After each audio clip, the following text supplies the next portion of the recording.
Alors, dans cette vidéo, je voulais faire une comparaison entre les carnets peu chers et les carnets plus chers. En fait, est-ce que ça vaut le coup de payer des carnets plus chers? Et cette vidéo, elle est inspirée par une autre vidéo qui a été faite sur YouTube par Journal Joy. Et dans cette vidéo, elle comparait en fait cheap versus expensive notebooks, c'est-à-dire les carnets chers et les carnets bon marché. Et moi, ce qui m'a frappé dans cette vidéo, c'est que de son point de vue, elle appelait carnet des choses qui pour moi n'en étaient pas. Voilà. Elle comparait en fait des carnets comme ceux-là, qui sont relativement chers, à des choses comme ça. Et donc il y avait des notepads, des trucs pour prendre des notes. Là, ici, on en a un qui est déjà assez cher, mais bon, ça reste quelque chose que moi, j'appelle pas un carnet. Il y avait des cahiers scolaires et il y avait des trucs pour prendre des notes. Voilà. Et alors, moi, je lui ai dit, je vais faire une réponse à ta vidéo, mais je vais comparer ce qui est comparable, c'est-à-dire des carnets premier prix. Donc à gauche, on a une pile de carnets.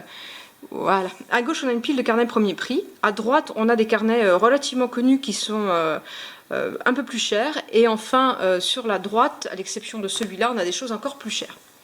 Et donc là, on est dans une gamme de prix inférieure à 15 € et même inférieure à 10 €. Ici, on est entre 15 et 40 €. Et enfin, ici, on est dans les carnets en cuir qui sont bien plus élevés. J'ai mis de côté ce petit carnet en pierre parce que je lui fais encore des misères dans ma vidéo. Alors, si on regarde ces deux piles de carnets, on voit deux choses qui sont assez similaires. On voit des couvertures aspect cuir des deux côtés. Aucune n'est en cuir dans cette catégorie-là. C'est du faux cuir. On a les petits marque-pages, on a les petites bandes élastiques sur la plupart, donc on a deux choses qui sont à peu près similaires. Et la question, c'est quelle est la différence entre ces carnets? Eh bien, la différence, elle est déjà un petit peu à l'extérieur. On va regarder en comparaison à chaque fois les deux. Ici, on a un Rustler Papier. Alors celui-ci, c'est un des carnets les moins chers que j'ai, mais qui offre vraiment une couverture plutôt réussie, un petit peu originale. Voilà, ce Rustler Papier.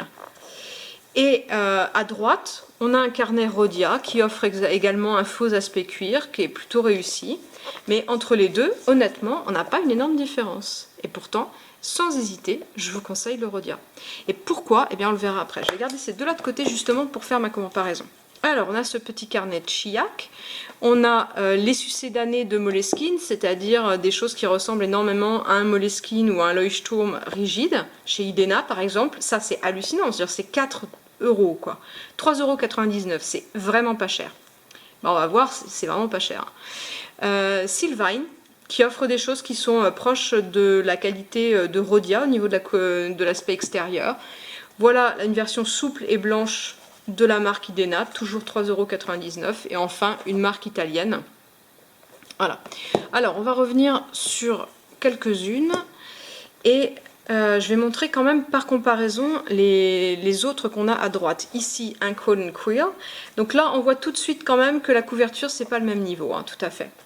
Ici, un carnet en dur de chez Moleskine, et de même, si on compare avec l'Idena, ben, on n'a quand même pas la même couverture. C'est beaucoup de bien meilleure qualité à droite. Ici, sur le Leuchtturm, ma foi, on ne fait pas une grosse différence, clairement. Ici, on a un Baron Fig, un de mes préférés, qui est en tissu. Alors là, c'est un petit peu original, on n'a pas vraiment de comparaison, mais là aussi quelque chose de meilleure qualité. Là, quelque chose qui pourrait être très bien dans la catégorie de gauche au niveau de la présentation, alors, je ne retiens jamais leur nom, Happily Ever Paper, mais qui est quand même dans ce registre-là en termes de prix. Et enfin, ce très beau moulin rouge de chez Clairefontaine. Rhodia, Clairefontaine, c'est pareil. Ok. Donc là, voilà, on a des choses un petit peu similaires, même si on peut dire quand même que la couverture sur ceux de droite est quand même beaucoup plus réussie. Alors, quelle différence principale entre tous ces carnets? Eh bien, je vais le montrer par une démonstration à l'encre. Voilà, ici, on a ce qu'on appelle un phénomène de feathering. Alors, l'encre boit trop vite ou trop tout simplement l'encre, et donc elle a tendance à faire des petites flamèches. Voilà. Et puis ça passe au travers. Bleed through en anglais. Voilà, pour celui-là. Pour le Chia que je n'ai pas pris particulièrement, je vais montrer sur le Rossler papier. Alors, où est-ce qu'il est montré? Test d'encre. Voilà ici, ça passe au travers, c'est pas agréable pour écrire. On a de tout. Feathering, show through, bleed through. Feathering, ça fait des petites flamèches. Show through, on voit au travers. Et bleed through, ça passe carrément au travers. Voilà. Bon courage pour utiliser cette deuxième page. Ceci dit, c'est quelque chose qui peut parfaitement également arriver avec des carnets de cette catégorie, notamment chez Moleskine. Donc il faut faire attention aussi. Mais si on va sur quelque chose comme Rhodia par exemple, eh bien on a ceci. Ça passe pas au travers. Voilà. On a peu de traverse, ça ne traverse pas en tout cas, et on a quelque chose qui résiste bien. Et la différence, et ça je ne peux pas le montrer du tout en vidéo, c'est la qualité d'écriture. Voilà. Et la principale différence entre cette pile et cette pile, c'est le papier. Il n'y a pas de mystère. Les couvertures ne sont pas de même qualité, mais on peut ne pas tellement voir la différence. Par contre, là où on voit énormément la différence, c'est sur le papier. Ici, vous aurez un papier qui n'est jamais de bonne qualité. Je n'ai pour le moment jamais trouvé de carnet bas de gamme, en termes de prix, qui soit à la fois élégant et avec un papier de qualité. Si on prend les Idena, qui sont les tout premiers prix, le papier est absolument dégueulasse. Mais dans cette catégorie-là, on peut avoir des petits accidents de parcours. Par exemple, Moleskine ne supporte pas très bien les encres très exigeantes comme la poussière de lune.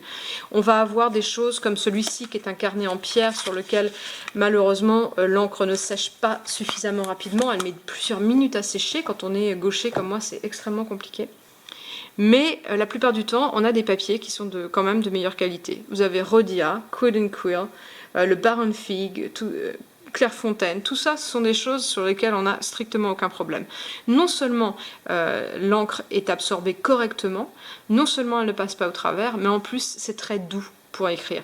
Et si vous avez comme moi de l'arthrite dans les mains déjà, même malgré le jeune âge, eh bien quand on utilise des crayons assez lourds comme celui-ci, qui est mon crayon préféré, qui est monté avec une encre cacao du Brésil, eh bien bon courage sur du papier comme ça qui va résister à l'écriture, donc la fatigue va être beaucoup plus importante.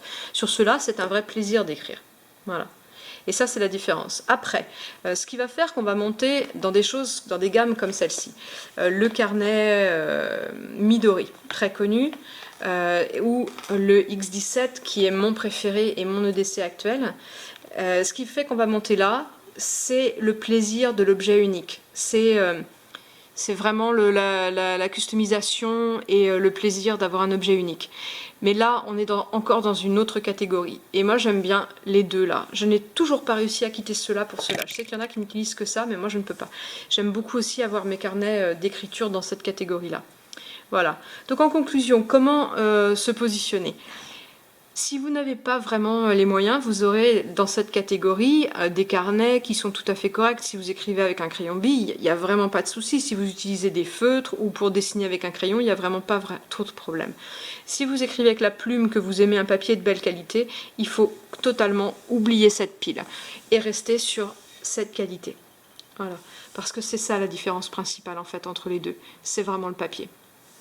Et la qualité et la différence est énorme. Si on prend un Idena et si on prend un Rhodia, on met directement l'Idena à la poubelle. Il n'y a vraiment pas trop à hésiter. Mais l'Idena peut très bien être envisagé comme un carnet passe-partout qui va barouder par exemple. Parce qu'on aura un peu mal au cœur d'emmener le Rhodia barouder un petit peu et le malmener.